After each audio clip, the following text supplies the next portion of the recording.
Welcome to a deep dive into the life and legacy of Fethullah Gulen. And this one's particularly timely, given his recent passing. Mm. It's almost like we're trying to solve a puzzle this week, isn't it? We've got this fascinating mix of articles, Yeah. some about his early life, some recent ones looking back on his legacy. Right. And we're going to use them to understand this complex figure, from a small-town Turkish imam to leading a global movement. Right. And of course, we can't forget the accusations of treason and his years of exile.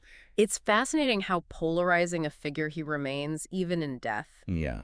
The sources you've chosen really highlight those contrasting views. Let's start with those early years in Turkey. Okay. I was looking at an article from, 2005 about Gulen's rise, and it paints this picture of a young man deeply immersed in Islamic scholarship, but also drawn to the ideas of modernizers like Said Nursi.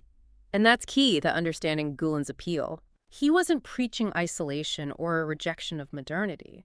He embraced technology, science, even democratic principles, but he wove them into a framework of traditional Islamic values Right. that resonated with a lot of people, especially those who felt caught between two worlds. So he was offering a way to navigate the complexities of the modern world without abandoning faith. Precisely. And he wasn't just talking about it, he was building something. Right. This wasn't just about sermons, although he was a charismatic speaker. Mhm. This was about creating a movement, hizmet, as you know, which means service. Yeah. And it was about putting that concept into action. And you highlighted this point in one of the articles you shared, Yeah. that Gulen saw education as the cornerstone of Hizmet. Right. He believed that by empowering people with knowledge, you empower them to lift themselves up both spiritually and materially. Exactly. Gulen was convinced that education was the key to bridging the gap between the Islamic world and the West.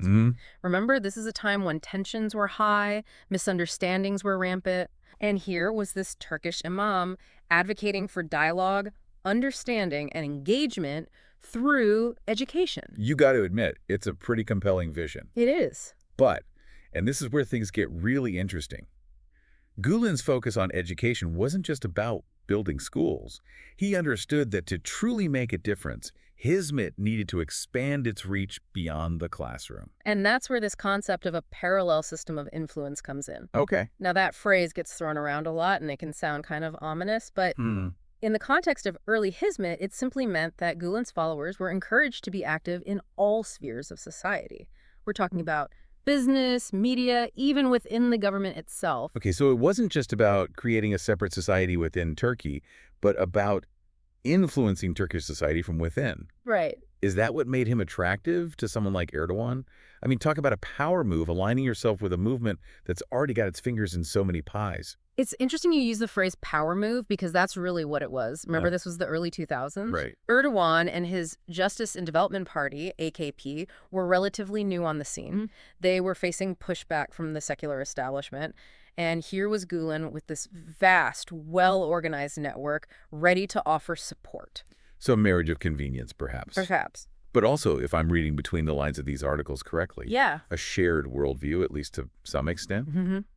Both Gulen and Erdogan wanted to see a Turkey that embraced its Islamic identity, but was also modern and globally engaged. Exactly. It was a potent combination, and for a while it seemed like an unstoppable force. Yeah.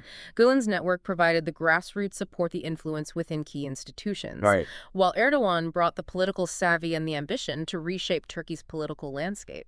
It's almost Shakespearean, this rise to power. Yeah, it is. But of course, we know how these stories often end. Right. What was the turning point? When did this alliance start to unravel? You're right, every good drama needs its conflict.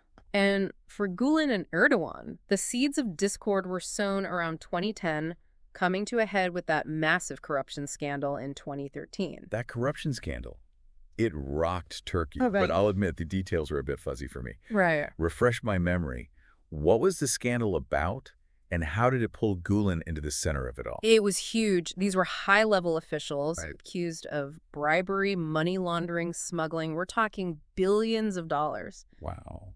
And remember, at this time, Gulen's followers held positions in the police and judiciary. There it is. Yeah. So it was Gulen's followers who initiated the investigations, right? Well, that's what Erdogan would have you believe. Okay. He immediately framed it as a coup attempt by Gulenists within the government trying to topple him from within. Wow. Now, whether there was any truth to that, whether this was orchestrated by Gulen himself, is still debated to this day. Gulen always denied it. But the damage was done right. That kind of accusation, even if it's not true, is incredibly damaging, especially coming from the president. Absolutely. And Erdogan used this perceived threat to consolidate his own power. Right. He purged suspected Gulenists from state institutions, cracked down on media outlets sympathetic to Gulen, and really started to centralize power around himself. And this all culminates in the 2016 coup attempt, that much more serious and tragic event. 250 people died. Reading through the articles you sent, especially ones from 2016, it's clear that this was a terrifying time for everyone in Turkey. Absolutely. It was a terrifying time for Turkey, a real threat to its democracy. Yeah. And in the aftermath, Erdogan wasted no time pointing the finger directly at Gulen, who was already living in self-imposed exile in the U.S. So let's talk about that Gulen in exile. Okay. It's such a strange juxtaposition, isn't it? This man accused of orchestrating a coup from his quiet compound in rural Pennsylvania. Right. It almost sounds like the setup to a spy novel. It does, doesn't it? A quiet life in the Poconos, far removed from the political turmoil of Turkey. You actually had one article bookmarked about a rare interview he gave from there in 2017. Right. A year after the coup attempt. Oh, yes, right. He insisted on his innocence, even called for an international investigation. But it seems like those pleas fell on deaf ears. Right. At least as far as the Turkish government was concerned. Yeah, Erdogan remained convinced of Gulen's guilt. He demanded extradition, launched a diplomatic offensive, even went so far as to issue arrest warrants for Gulen's followers abroad. Wow. It makes you wonder what was going through Gulen's mind during those years. I mean, here he is, living in exile, accused of treason, watching as his movement is systematically dismantled back home. And yet he remained a revered figure to his followers. Many saw him as the victim of persecution, a man of peace unjustly accused. They continued to draw inspiration from his teachings, his emphasis on education, dialogue, and service. It really highlights the complexities of his legacy, doesn't it? Depending on who you ask, he was either a dangerous mastermind or a scapegoat, a visionary leader, or a threat to Turkish democracy. So where does that leave us? Now that he's gone, how will history remember Fethullah Gulen? That's the million-dollar question, isn't it? It's still too early to say for sure. The dust is still settling, but one thing is clear. His life and legacy will continue to be debated, dissected, and reinterpreted for years to come. It's almost like we're back to that puzzle analogy from the beginning of our deep dive. Yeah. We've examined the pieces, tried to fit them together, but the final picture remains elusive. Perhaps that's the point. Maybe there is no single definitive answer. Right. Maybe Gulen's legacy is meant to challenge us to make us grapple with the nuances of faith, power, and influence. To remind us that the world is rarely black and white. It's a lot to ponder. So for our listeners who are clearly fascinated by Gulen's story, I'm imagining you taking all of this in, maybe with a cup of Turkish coffee in hand. What would you say is the most important thing to take away from this deep dive?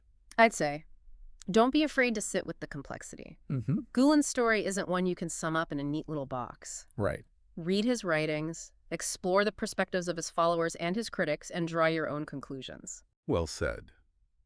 And on that note, we reach the end of our deep dives into the life and legacy of Fethullah Gulen. Until next time, keep exploring, keep questioning, and keep diving deep.